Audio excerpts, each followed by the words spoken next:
that everyone's like, yes, Stango has what it takes to win a major, but you've got to get through Cake, and had a 0-10 record against the man up until last weekend. We finally got his first win and got it on the biggest stage possible at EVO. You want to do it one more time, do it at the largest event ever. Got to do it at Supernova. And it's because of Cake that Stango has such a high opinion of Forsburn and such a problem with this matchup, particularly that frame 4 forward air. Yep. It has always been, Stango that was a gem dash into a nair immediately. Doesn't even land, doesn't even start neutral, goes straight from disadvantage into combo. Cake is now off stage at a pretty high percent. I mean, we know that both of these players were playing extremely fast. Stango does look for those cheeky resets. Yep. Cake typically very good at finding the gaps, but not that time. Caught by the down tilt into the up B at that high percent, you are certainly gone. Stango taking stock 1. Yeah, these two not only have that storied history, they're also great friends. They play against each other all the time. They warm up. They were warming up together on the main stage setup before I even got into the venue. I have no idea. They could have been playing for 2 hours. They're collaborators, and rivals in the game. They know exactly all of each other's habits, so we are seeing them basically start on layer 2 or 3 with that back air from across stage. Closes out stock number 1. Love that forward tilt, just says, get off me, get away.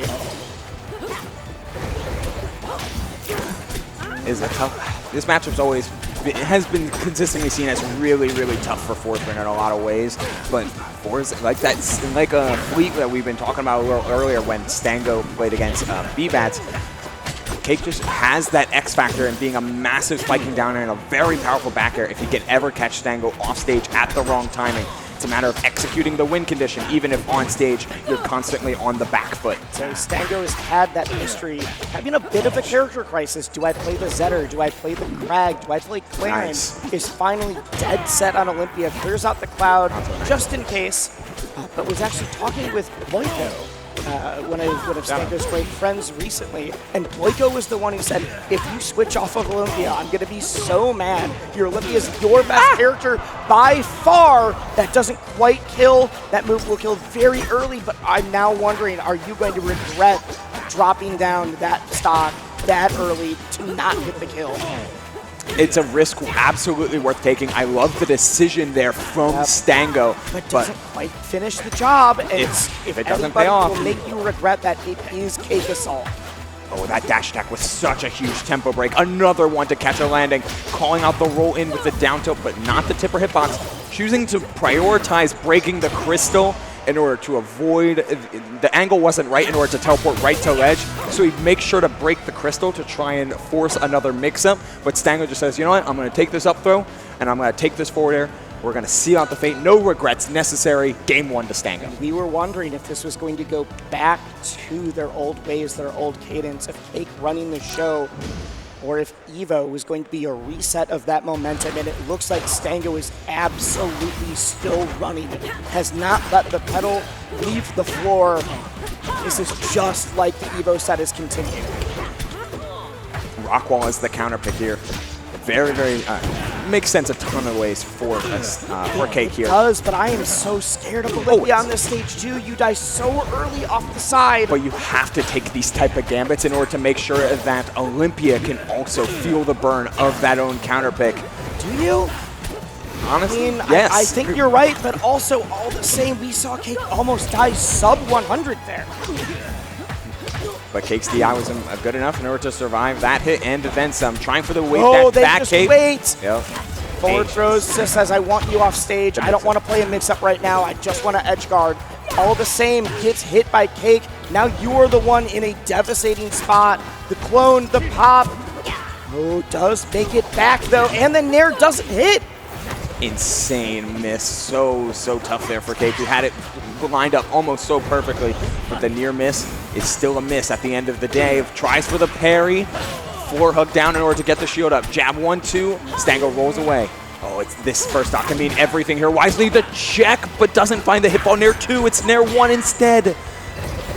Having to play another interaction, yet clone. Down.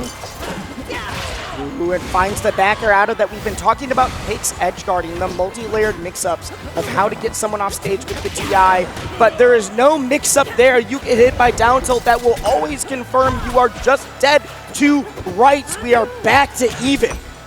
Cake introducing up throw this time on these platforms, trying to add those extra mix-ups. Meanwhile, Stango always going for up throw there, is still able to find at least a little bit of damage. It's been a scrappy end game, start of game number, or stock number 2 here in game number 2. And you know what? That's like just what both of these players want. They want to be able to fight each other out of those CC ranges and then turn it into massive, massive advantage. Colin going down. Wow. What a gambit there from Stango. Going to ledge yet again, confident that Cake is going to play fast with the ledge play and knowing just when to get by. I'm talking about all the Olympias, the tricky mix-ups. Does not go far off stage as seen there, but does have a lot of ways to throw off your timing if they're close enough. Man, you know what? Rockwall kind of played into you. I told you! Yeah, but it's worth it. He was up a stock the whole time. Like, that's it. That type of gambit is what you have to do. Because I'd rather take Olympia here than Fire Capital.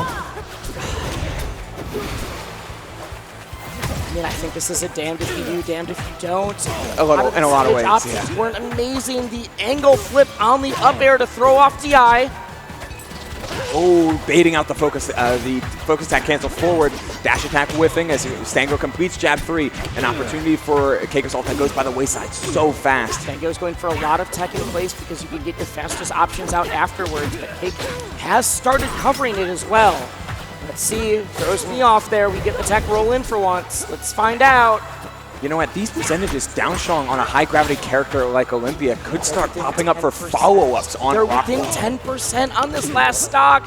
There we go. That late up air was huge. Taking the final blow, and Stango is up 2-0. That up air was absolutely necessary. You commit early to the up B, then Cake lives for another stock. If you commit late to an up air, you're just kind of juggling ad nauseum. That hit fault up air guaranteed and confirmed the stock, and it allowed Stango to walk with game number 2. The only reason Stango didn't win Evo is because Plup was waiting to decimate anyone that made it all the way there. If Stango beats CakeAssault, I truly think Stango might have what it takes to get all the way through this bracket. I 100% agree with you, Wisely. It's going to be a hard-fought battle all the same as we go back to Rockwall. Cake trying to find the windows, looking for the gaps. A quick hit fall Nair 1 to try and break that crystal.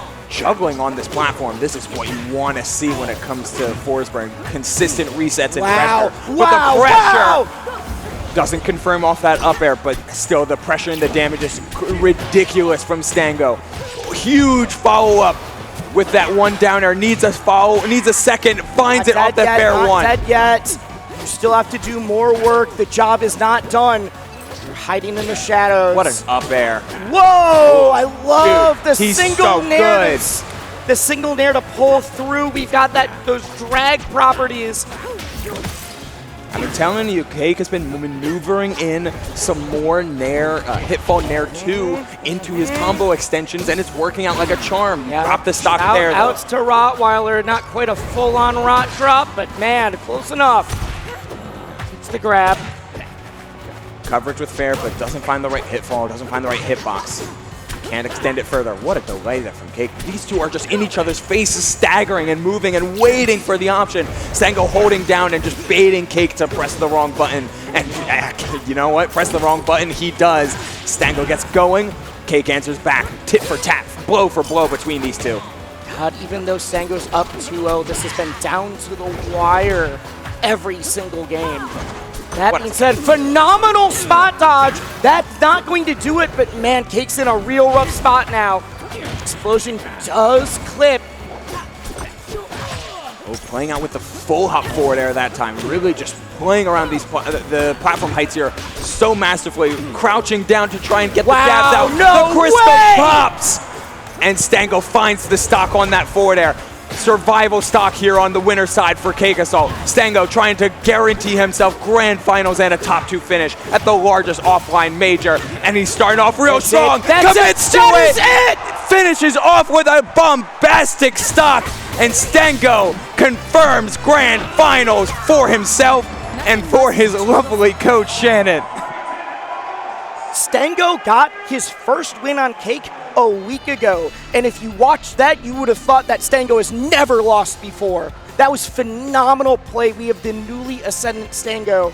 Stango has not been able to get a major victory in this game yet. If you are able to get it at the largest tournament of all time, you have cemented your name in the record books. That is a statement and a half, and we're seeing the birth of a new era as we get a look at some of these final stocks here from game number 3.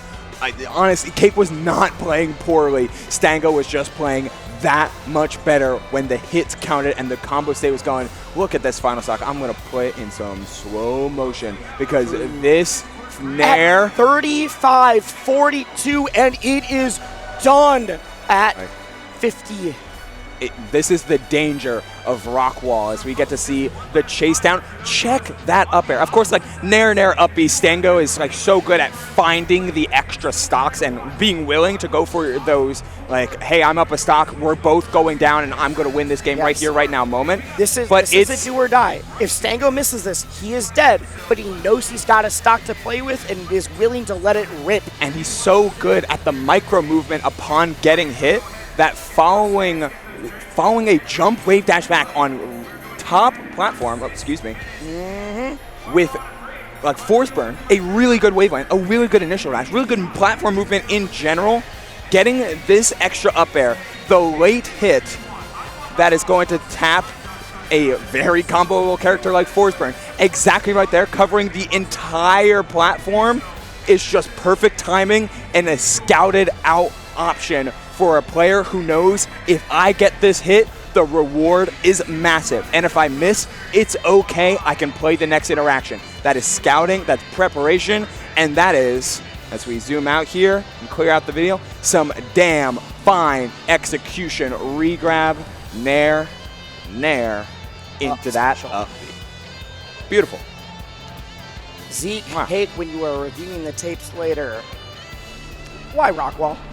That's all I'm gonna say. I don't even disagree. I don't know if I do or not. I'm not good enough to know like, if I do or not. I'm willing to. But